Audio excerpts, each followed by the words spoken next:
Good morning.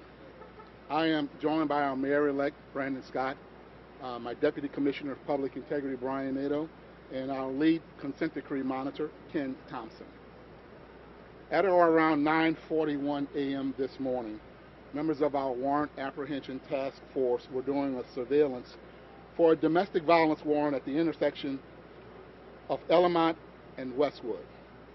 There was a suspect that pulled into the block in a nondescript vehicle, exited that vehicle, and then opened fire into our officer's surveillance vehicle, striking one of our officers in the upper thigh. Our officers, or at least one of our officers, returned fire, striking this suspect multiple times. Our officers exited their surveillance vehicle and rendered aid to the suspect until medical attention arrived. Both our officer and the suspect were transported to shock trauma, where the suspect was pronounced dead at 10:15 a.m. this morning. I have personally spoken with Dr. Scalea, who advised me that our officer at the moment, which was only a few minutes ago, was in good condition. We know he has a gunshot wound to the upper thigh, but was in good condition, alert and talking, and in good spirits. We have a suspect firearm that was recovered on the scene, which we believe was used to shoot our officer. And our officers were actually doing the surveillance in a nondescript covert vehicle during that surveillance. And I think the message is clear. This violence has to stop, but the members of our police department are proactive and were where they were supposed to be, doing what they were supposed to do, actually looking for a violent offender to arrest, and were attacked by a suspect who is now dead as a result of his actions.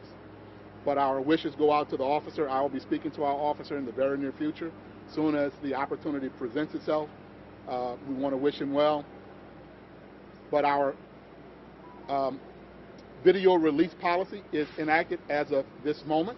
We know for a fact both officers had body-worn cameras, but since they were in a covert capacity doing a surveillance, it is unknown at this time if those cameras were on them or were even turned on at the moment. We know that they actually had them. And so we will be enacting that video release policy as we speak. Once again, the lead consent decree monitor is here on the scene, assessing our performance of how we handle these matters. Certainly we'll report back to the Department of Justice and the judge who oversees our federal consent decree as soon as possible. This time I'll turn it over to our mayor-elect for a few comments. Thank you, Mr. Commissioner, and good morning. First, I just want to ask the citizens of Baltimore to wish our officer well and a speedy recovery. I think the Commissioner said it best. This showcases that we know that we still have a violence problem in Baltimore City, and BPD is engaged and will be further engaged in dealing with the individuals who are carrying that out, much like they were doing here today. Domestic violence is a serious thing in our city, and it cannot be tolerated, which is why they were here. And we just have to let folks understand and let it be known that you cannot and will not be able to just walk around our city with guns without being held accountable. And again, we wish the officer a speedy recovery. Thank you. This time we'll take a few questions. Can you explain how this individual walked up to the undercover surveillance? How did he know? It seems like the officers did not have any conversation with him.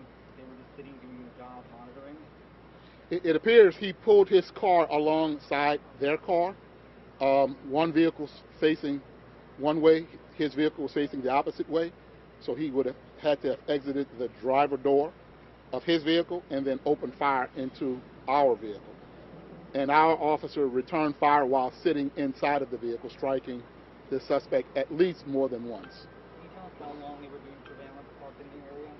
Well, that would be part of a covert investigation, so I don't want to reveal any tactics or techniques or protocols to compromise that.